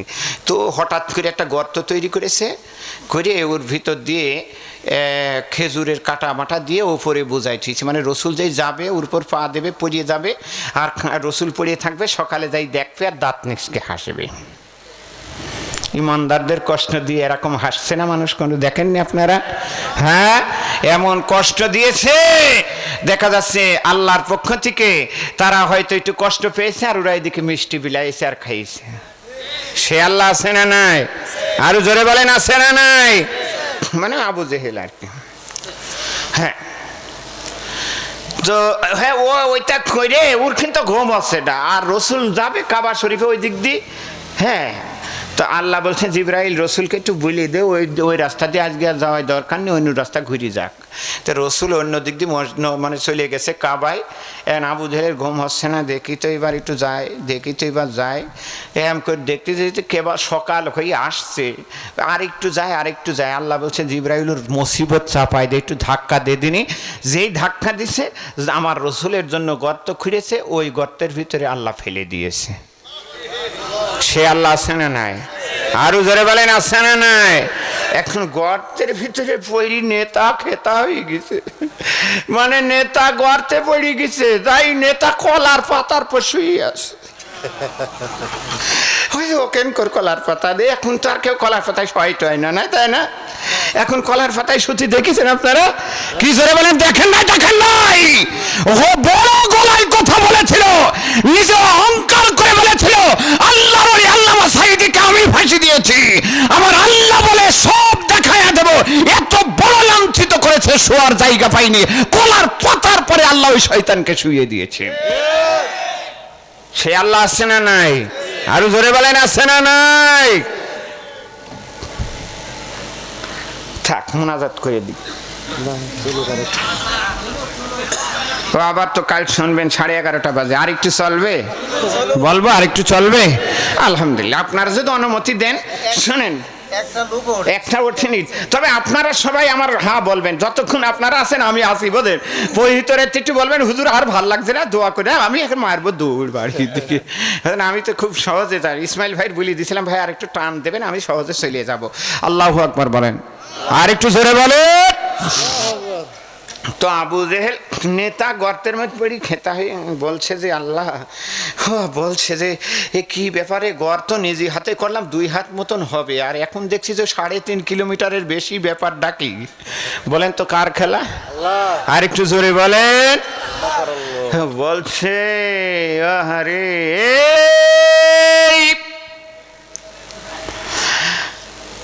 وَإِنْ كَادُوا لَا يَسْتَفِزُّونَكَ مِنَ الْأَرْضِ لِيُخْرِجُوكَ مِنْهَا وَإِذًا لَّا يَلْبَسُونَ خِلَافَكَ إِلَّا قَلِيلًا। এ নবী, ওরা আপনাকে জমিনে রাখতে চায় না, ওরা আপনাকে হত্যা করে ফেলতে চায়। কাল্লাযীনা কাফারু লিয়ুসবিতুকা আও ইয়াকতুলুকা আও ইখরিজুকা ওয়া ইয়ামকুরুনা ওয়া ইয়ামকুরুল্লাহ ওয়াল্লাহু খায়রুল মাকিরিন। ওরা আপনাকে জমিনে রাখতে চায় না, আইন পাশ করে শেষ করবে আপনার, কিন্তু ইল্লা কলিলা, ওরা বেশি দিন থাকতে পারবে। আরো জোরে বলেন, পারেনি, পারবে না, পারেনি। ওই দেখ আল্লাহ বলছে ও নবী, এই সুন্নাত আপনার বেলা নেই, আগেও ছিল। ইব্রাহিমকে মারতে চেয়েছিল, পারেনি, ওই মরেছে। মুসাকে মারতে চেয়েছিল, পারেনি, ওই মরেছে। এই শয়তানে ও একই কায়দায় যাবে, ও আপনার জন্য গর্ত করেছে, গর্ত হয়ে গেছে। আমরাও দেখলাম ইসলামী আন্দোলন আল্লাহর কোরআনের রাজনীতি বন্ধ করার জন্য বন্ধ করে দেওয়ার 4 দিনের মাথায় ওরাই বন্ধ হইয়া গেল। মানে ওই সেই সময়ের কথা বলছে আর কি, তাই না? ওই সেই সময় মানে রোজ ওই সেই সময় বোঝেন, আপনারা বুঝছেন আমার কথা, বুঝছেন? হইলেন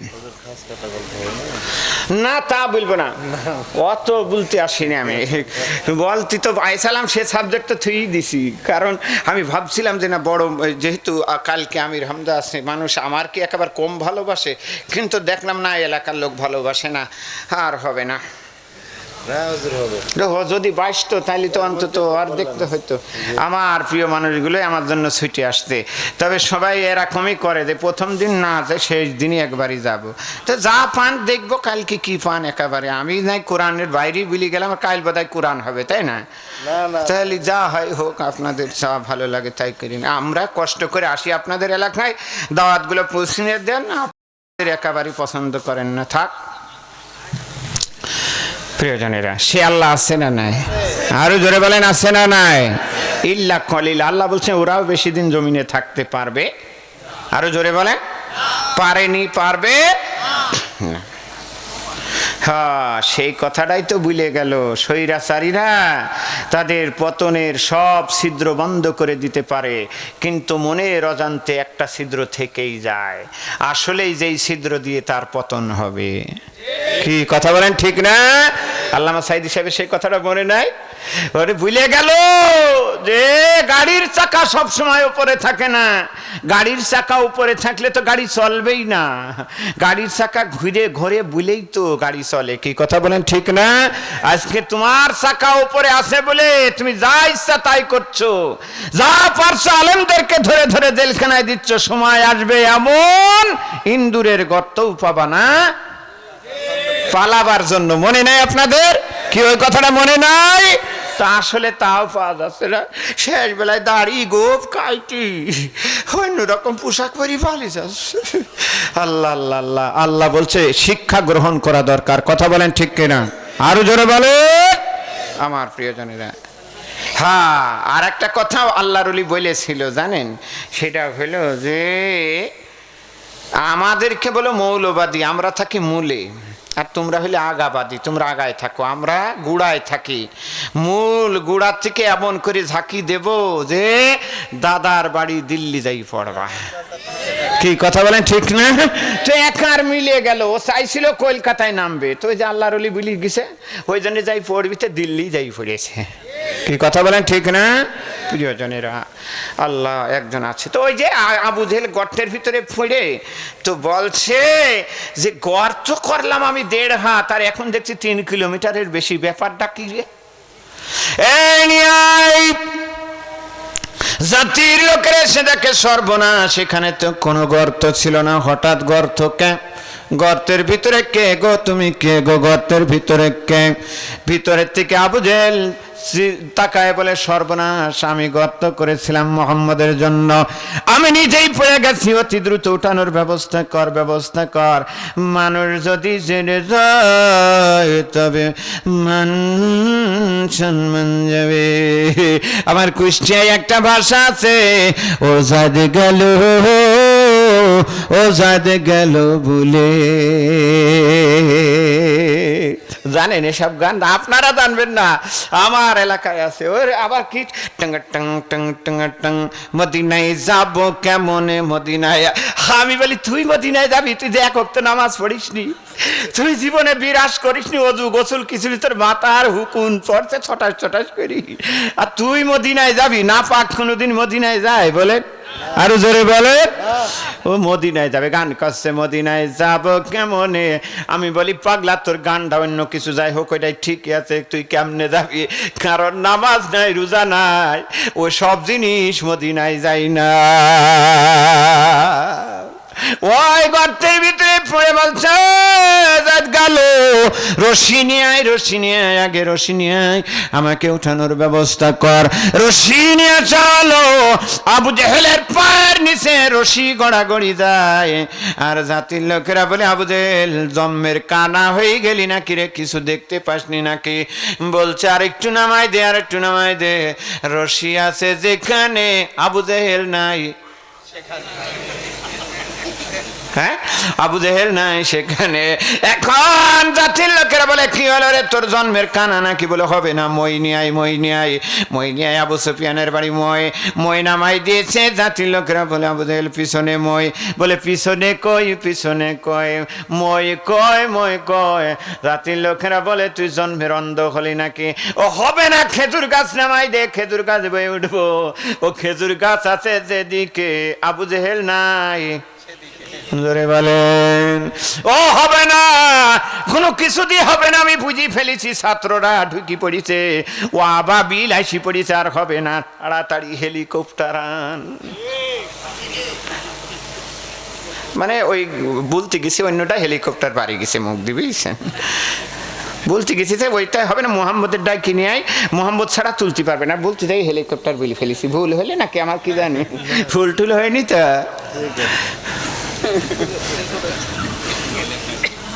আহা রে, কি কথা গো, হ্যাঁ আর কি কথা। আল্লাহর কোরআন কথা বলে, আল্লাহ কবুল করুক, বলে না আমিন। ডেকে নিয়ে আই, আমি জানি মোহাম্মদ ছাড়া আমাকে কে উঠাতে পারবে না, যে মোহাম্মদের জন্য আমি গর্ত করলাম, নিয়ে আই। জাতির লোকেরা বলে, আবু জেহেল কেন করতই বা খুললি, ব্যাপার কি খুলে বল। বলছে হবে না রে, হবে না, হবে না আর হবে না। কত বড় বড় আন্দোলন সংগ্রাম হলো, এত বড় দল বিএনপি কত কিছু করলো, মাঝপথ থেকে খেললো, সেন্টারে খেললো, কাজ হলো না। জামাত ইসলাম ব্যাকে খেললো, তাও কাজ হলো না। আর ছাত্ররা কন্নাল থেকে মেরে দিল, তড়াম করে গোল হয়ে গেল। মানে বিশ্বকাপের খেলার কথা বললাম। হাজি আল্লাহ এইবার বলছে হবে না, মোহাম্মদ ছাড়া হবে না। ডেকে নিয়ে আমি চিনি এবং জানি, আমার জানা আছে ওই মোহাম্মদ ছাড়া হবে না। ডেকে নিয়ে আমি চিনি। জাতির লোকেরা বলছে কি চিনিস আগে তাই বল, মোহাম্মদের কি চিনিস? তো বলছে আমার জানা আছে, একবার ঘটনা ঘটেছিল, মোহাম্মদকে খুঁজে পাওয়া যাচ্ছিল না।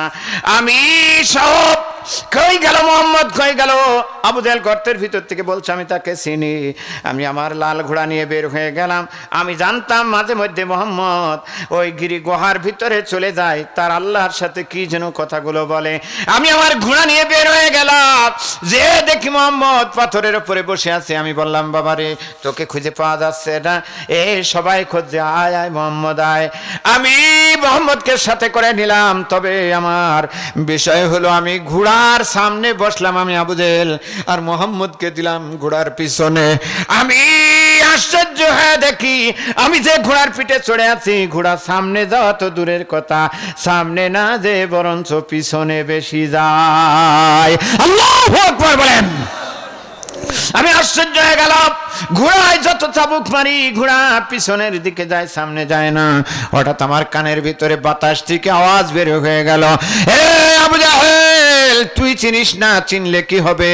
তুই যে মানুষটাকে পিছনে দিয়েছিস আর তুই সামনে বসেছিস, শোনে নে, এই ঘোড়ার জীবন চলে যাবে, এরপরও সে সামনে যাবে না যতক্ষণ মোহাম্মদকে সামনে না দিবি আর তুই পিছনে না বসবি। তুই না চিনলেও ঘোড়া মোহাম্মদকে চিনতে বাকি রাখে না। মা আরসালনাকা ইল্লা রাহমাতাল লিল আলামিন।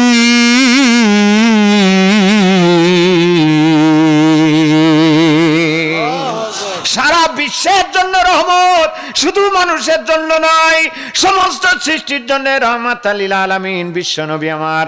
আবু জেহেল বলে, ওই দিন আমি দেখলাম, আমি যখন পিছনে গেলাম মোহাম্মদকে সামনে দিলাম, তখন দেখি ঘোড়া এত দ্রুত যায়, আমার লাল ঘোড়া আমার জীবনের চাইতে বেশি দ্রুত চলতে আমি কোনোদিন দেখিনি। আবু জেহেল বলে, যাও মোহাম্মদকে ডেকে নিয়ে আয়। আল্লাহর নবীর কাছে সংবাদ চলে গেল।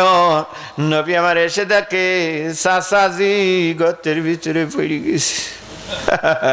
নবী বলে চাচাজি ব্যাপার কি, ব্যাপার কি? আবু জেহেল বলছে করব কি বাবা, ওসব জিজ্ঞেস করা বাদ দে, মানুষে জানার আগে আগে উঠা, মান সম্মান সব যাবে। অন্তত পক্ষে কোনো উপায় খুঁজে বের কর, না ইলে রিক্সা লিখবা না, আর না হলে আনসার লিগ। হ্যাঁ, সে হেলিকপ্টার না থাক। এই আল্লাহর বান্দারা, 12টা বেজে যাচ্ছে, শেষ করে দিলাম। আলহামদুলিল্লাহ ভাইয়েরা, আমার জন্য আপনারা দোয়া করবেন, আমিও আপনাদের জন্য দোয়া করি। কি শেষ করে দেবো এখন? আগে কি তুলবো? আবু জেহেল একটু তুলে থুয়েই যায় না, কি বলেন?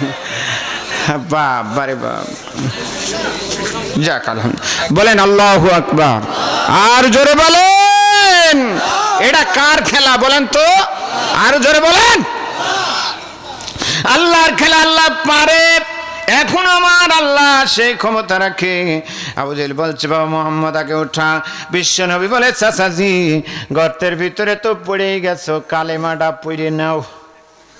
হ্যাঁ, কালেমা পড়ে নাও। আবু জেহেল বলছে বাবা মোহাম্মদ আর তুই আমাকে কষ্ট দিসনি, অনেক কষ্ট পেয়েছি, এখন তুই আমার ওঠা। আমি বুঝতে পেরেছি কালেমা আমি ঠিকই পড়বো, অনেক আগে পড়েছি গর্তের ভিতরে, পিছনের রাস্তা ক্লিয়ার হয়ে কাপড় চোপড় নষ্ট। এখন আমাকে তুই উঠারে বাবা, আগে উঠা, উপরে উঠে তারপরে কালেমা পড়ব। বিশ্ব নবী বলে চাচা ভিতরের থেকে পড়ে নিলে কেমন হয়? বলে না, আগে ওঠা। আল্লাহর নবী বলে চাচা ঠিক আছে তো? বলে হ্যাঁ। নবী আমার মই দেওয়া লাগেনি, নবী আমার রশি দেওয়া লাগেনি, নবী আমার খেজুরের গাছ দেওয়া লাগেনি, নবী আমার শাহাদাত আঙ্গুলি দিয়ে ইশারা দিয়েছে, আশহাদু আল্লাহ ইলাহা ইল্লাল্লাহু ওয়াহদাহু লা শারীকা লা। বলার সাথে সাথে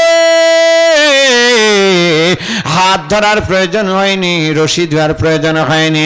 আবু জেহেল উপরে উঠে এসেছে, ডাক দিয়ে বলে সর্বনাশ রে বাবারে, কত কিছু দিল, কাম হলো না।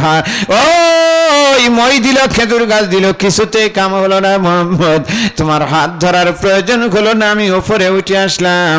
আমি বুঝতে পেরেছি যত কাজ ঘটিয়েছে সবাই রাজাকার, দায়িত্বের জাদুকার। মানে ওইটা বলতে চাই, ওইটা বাড়িয়ে গেছে, বুঝছেন না আপনারা?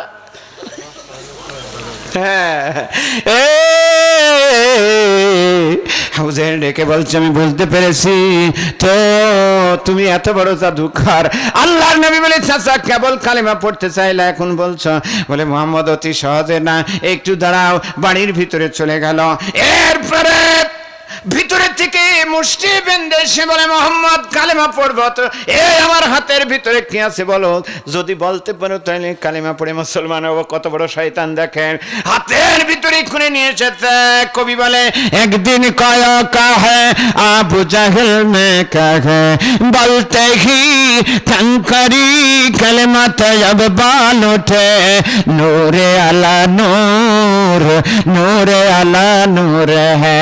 ए सारा पलिए नूर बेसरा देखिले, ए सारा पलिए नूर बेसरा देखिले, नूरे अला नूर, नूरे अला नूर है। एक दिन कायो कहे अबू जहल में कहे, बोलते ही कंकरी कलमा तब बाल उठे, बोलते ही कंकरी कलमा तब बाल उठे, नूरे अला नूर, नूरे अला नूर है। जोरे जोरे बोलेन মারহাবা। আল্লাহর নবী বলে চাচাজি আবু জাহেল আপনার হাতের ভিতরে কি আছে আমি নিজের মুখ দিয়ে না বলে তোমার হাতে যেটা আছে ওইটাই বলে দিলে কেমন হয়? বলে আগেই কালেমা পড়বো। বিশ্বনবী শাহাদাত আঙ্গুলি দিয়ে ইশারা দেওয়ার সাথে সাথে আল্লাহ বিশ্বনবীকে আমার 3500 উপরে মুজিজা দিয়েছিল। সবচাইতে শ্রেষ্ঠ মুজিজা হলো আল্লাহর কোরআন। আল্লাহু আকবার। বলেন। আল্লাহ নবী শাহাদাত আঙ্গুলি দিয়ে ইশারা দেওয়ার সাথে সাথে আবু জেহেলের হাতের ভিতরে যে পাথর ছিল কালেমা শাহাদাত পড়ে দিয়েছে। বলেন সুবহানাল্লাহ। হে বলছে যে মোহাম্মদ ও হবে না, ও তোমার যতই আমি পারতে চাই তাতে কাজ হয় না। আমি বুঝতে পেরেছি তুমি সাধারণ লোক না, তুমি যদি এই পাথরে জাদু লাগাতে পারো তাহলে আমাকেও জাদু লাগাবা, তুমি থাকো আমি চললাম। মানে যে থাকলু ঝুলা চললু ভোলা, ও চলে গেল, তাও ইমান আনলো না। ও যারা ওইরকম মানুষ আপনি যতই বলেন না কেন, আবু জেহেল মার্কা মানুষগুলোর যতই কোরআন শোনান আর হেদায়েতের কথা বলেন, ওর অন্তরে কুলুবিহিম মারাদুং ফাজাদাহুমুল্লাহ মারাদা, অন্তর পুড়ে গেছে। সকালবেলায় বলবে রাজনীতি করে গেছে, ও কি তাফসির হয়েছে নাকি, ওর দ্বারায় কাজ হবে না। আমার প্রিয়জনের আসুন, আগামীকালকে আপনার আলোচনা শুনবেন। আমি আপনাদের জন্য দোয়া করে গেলাম, আল্লাহ যেন আমাদের, আবার আমি সেই কথাটা বলছি, যদি জমিনে শান্তি পেতে হয়, আখেরাতে মুক্তি পেতে হয়, আল্লাহর কোরআনের আইন ছাড়া, আল্লাহর কোরআনের বিধান ছাড়া পৃথিবীতে শান্তি হইতে পারে। আল্লাহ কবুল করুক। ভাই দোয়া করে দেন, দোয়া বসেন বসেন সবাই আমার সাথে যে দোয়া করেন। আল্লাহুম্মা আমিন। ربنا ظلمنا أنفسنا وإن لم تغفر لنا وترحمنا لنكونن من الخاسرين اللهم ربنا آتنا في الدنيا حسنة وفي الآخرة حسنة وقنا عذاب النار وامدر مالك الله ঐতিহ্যবাহী তাফসীর কোরআন মাহফিলের আজকের প্রথম দিনে তোমার বান্দা বান্দীদের সাথে করে নিয়ে তোমার বান্দা বান্দীদের সাথে করে নিয়ে ভিক্ষুকের মতন দুটি হাত তোমার শাহী দরবার উত্তোলন করেছি। আল্লাহ মেহেরবানি করে আমাদের আজকের সালাম সোনার মদিনায় নবী পাক রওজা মুবারকে পৌঁছে দাও। আল্লাহ তুমি আমাদের জীবনের গুনাহগুলো মাফ করে দাও। এই এলাকার গোরস্থানে যে মানুষগুলো শুয়ে আছে আল্লাহ সকলের কবরকে তুমি জান্নাতের টুকরা বানিয়ে দাও। আমরা মা বাবা যারা হারিয়েছি আমাদের মা বাবার কবরটাকে তুমি জান্নাতের টুকরা বানিয়ে দাও। আমাদের যাদের রোগ আছে রোগ মুক্ত করো, যাদের ঋণ আছে ঋণ মুক্ত করো, ছাত্র যারা আছে মাতার দিন ভালো করো। আগামী কালকের মাহফিলটা তোমার কুদরতি হাতে দিয়ে গেলাম আল্লাহ তুমি নিয়ন্ত্রণ করো। আয় আল্লাহ এই মাহফিল কমিটির সাথে যারা জড়িত আজকে যারা আলোচনা শুনেছে নারী পুরুষ নির্বিশেষে আমাদের সকলকে তুমি কবুল করো। বাংলার সবুজ জমিনটা তুমি কোরআনের জন্য কবুল করে নাও আল্লাহ। ফিলিস্তিন সহ মাজলুম মুসলমানদেরকে তুমি কবুল আর মঞ্জুর করে দাও আল্লাহ। আজকে মাহফিলের মাইকম্যান ভিডিও ম্যান আল্লাহ যারা ইউটিউবার এসেছে মেহেরবানি করে তাদের সকলকে তুমি কবুল মঞ্জুর করে নাও। আমরা যারা আলোচনা করেছি আমাদের সকলকে কবুল করো। এলাকার উপরে তোমার খাস রহমত নাজিল করে দাও। সুবহানা রাব্বিকা রাব্বিল ইজ্জাতি আম্মা ইয়াসিফুন ওয়া সালামুন আলাল মুরসালিন ওয়ালহামদুলিল্লাহি রাব্বিল আলামিন। ওয়াজাল আখিরা কালামিনা ইনদাল মাউতি লা ইলাহা ইল্লাল্লাহ মুহাম্মাদুর রাসূলুল্লাহ। আসসালামু আলাইকুম ওয়া রাহমাতুল্লাহ।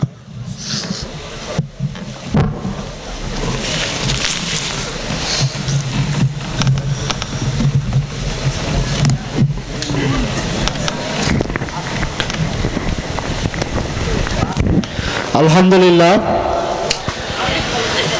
সম্মানিত দিনদার পরহেজগার মুত্তাকি ভাই বোনেরা, দীর্ঘ সময় ধরে আজকের মাহফিলের প্রধান মুফাসসির হযরত মাওলানা জাহাঙ্গীর আলম জিহাদি হুজুরের মুখ থেকে গুরুত্বপূর্ণ আলোচনা শুনলাম। আল্লাহ রাব্বুল আলামিন বক্তা শ্রোতা সবাইকে আমল করার তৌফিক